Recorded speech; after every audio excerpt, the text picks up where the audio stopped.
Hello guys, this is LP Meteor Family 2003 here, and today in this video we're going to be taking a look at the new UCS made the fourth LEGO Star Wars set for this year. This is a very interesting set.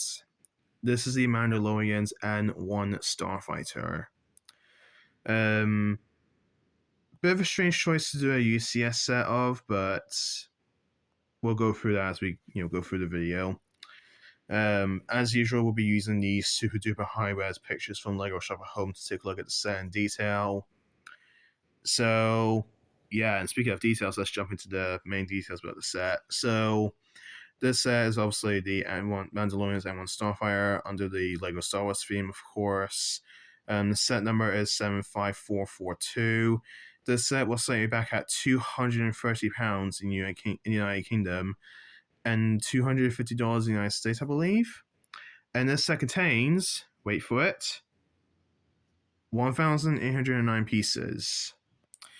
Yeah, we'll come back to the pricing later because it's not good.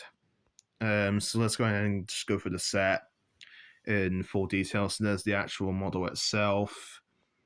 Because we need to see all the very nice details around the cockpit section. There's the display stand, which is nothing too special. If you built UCS solo sets before, you know that these display stands are just really nothing special. Aside from the UCS plaque, which is presumably going to be printed. So, yeah.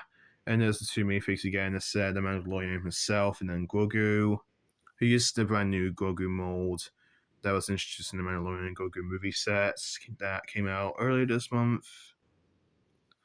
And then going towards the front, again, very nice detailing and shaping. And the one thing you may notice as well with this set is that if we zoom into the wing part, those parts are actually, well, some of those gray parts are actually sort of silver.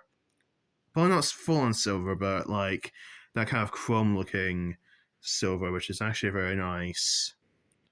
Does that justify the price though? Well, we'll talk about that later. But in terms of the parts here, you get some very nice chrome looking, well, shiny, sort of metallic. That's what I was looking for, metallic. Nice metallic, sort of silver parts. I think those parts are metallic as well. I can't quite tell from this angle, but yeah. There's the back of the vehicle with the long sort of fin. Yeah. There's the box. Has that usual 18 plus box design. I think for UCS this actually fits pretty well with this, the Star Wars theming and whatnot. So nothing too special about that. There's the back angle of the ship. There's the front. I like the shape in the front quite a lot. That's very, very nice shaping. The designer did a really good job with that. There's a look at the wings here and the metallic parts. And then there's the little thrusters on both sides. They're actually different. This one's got like a chunk sort of taken down. It has a lot of like greebling inside, which is pretty cool. And then this one has that closed up. And yeah, again, very, very nice shaping on those little thrusters. They look really, really cool. There's the back of the ship at a different angle. There's the display stand at a different angle as well. Nothing too special about that. Again, there's actually a third thruster underneath the body, which looks very, very nice. And then there's a picture where you can actually take off the ship from the stand. Obviously, this being a UCS set, it's better to keep on the stand so it looks cooler on the shelf. There's that engine without the cover. Very nice parts usage and very nice building techniques incorporated into that, which I really like. There's the cockpit section with the seat and the control panel, and then this windscreen piece. Is this windscreen piece brand new? It looks brand new. I don't know if that's a brand new mold or not. But it looks brand new, to me at least. There's the ship flying. There's someone building the set and playing around with it, making sure it looks nice. There's a different angle of the ship, and then there's the ship partially built, and then there's the guy actually building it. And there's a better look at that at the control panels here. And there's a better look at that seat, which looks very comfy. And there's a better look at the minifigs and the display plaque, sorry. I believe the Mandalorian is the same as the one from the other sets we got before. But the Grogu minifig is definitely different. It's definitely the one from the Mando and Grogu movie sets. And then there's the back of the box. Nothing too special there. And if we zoom it down here, that's what there's a picture of the vehicle from the Mandalorian TV show. And then there's the dimensions. So it's going to be 67 centimeters long / 26 inches, long, and then 21 centimeters / 8.5 inches tall. So yeah, so a pretty decent size. So I think all around this is actually a very, very nice looking set. I think there's a lot of nice details in the set. Probably some nice building techniques incorporated in the set as well. And one of the main things aren't anything too special. They are nice to get again. But there's one major gripe that I have with the set, and that is the price.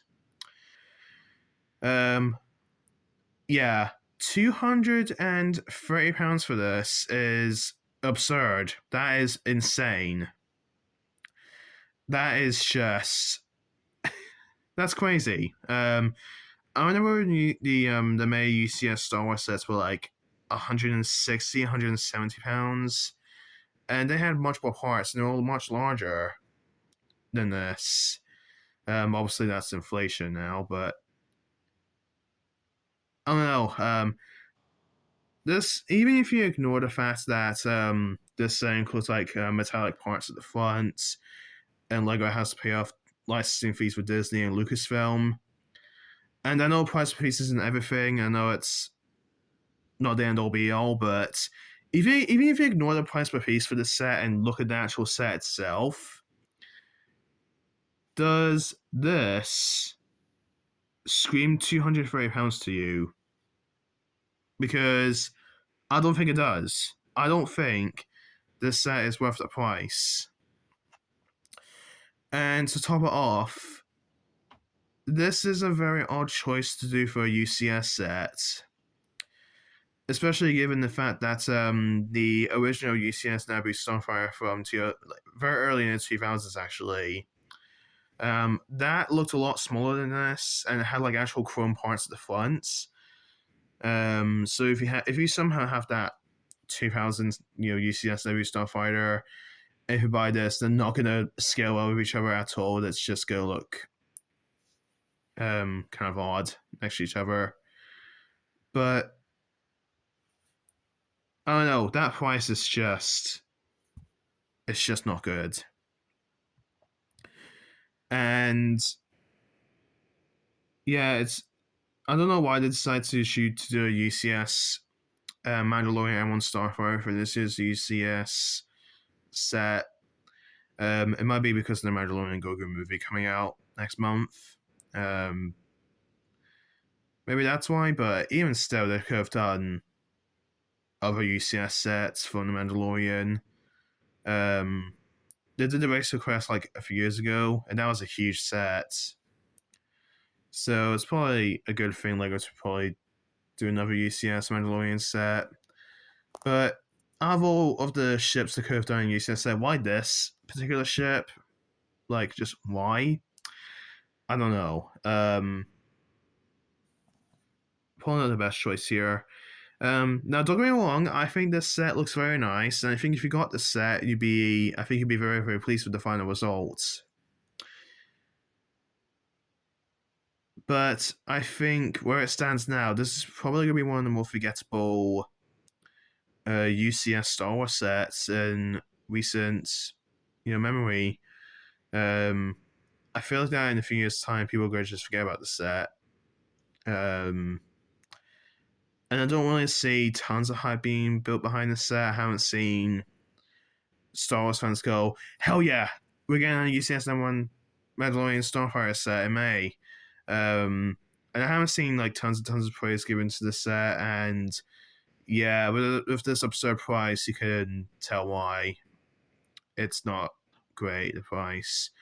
The set also looks very nice, and I'm sure Star Wars fans will probably be moderately pleased with the set if they built it up and put it on display. But I think where it stands now, this is not one of the more memorable UCS sets of Star Wars.